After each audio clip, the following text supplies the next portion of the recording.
આપણું સૂર્યમંડળ, એના ગ્રહો, એના નક્ષત્રો, પરિભ્રમણ કોને કહેવાય, પરિક્રમણ કોને કહેવાય, દિવસ રાત શું કામ થાય છે, આ બધું આપણે સમજવાનું છે. એટલા માટેની આ પ્રવૃત્તિ છે.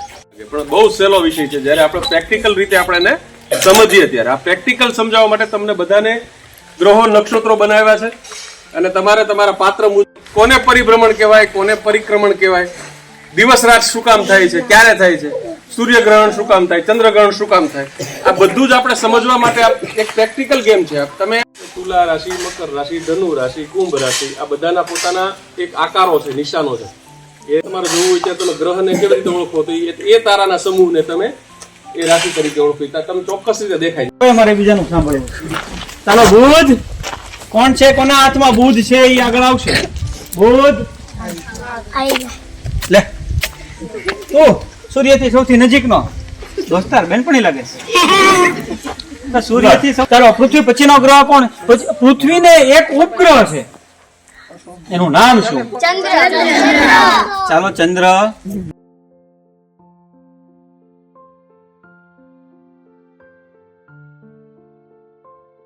સૂર્ય છે ને, એનું સૂર્ય અને પૃથ્વી વચ્ચે બે ગ્રહો છે, પણ આપણે જોઈએ મંગળ સુધીના ગ્રહોને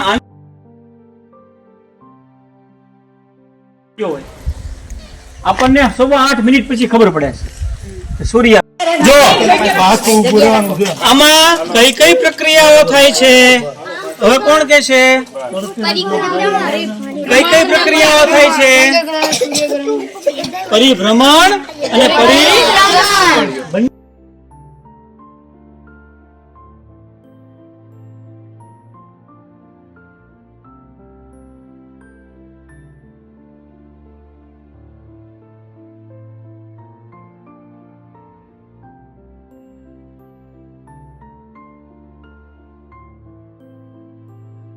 તો ધીરે ફર. જો આમાં સૂર્યગ્રહણ અને ચંદ્રગ્રહણ પણ થાય છે, તમને જોવા મળશે. જો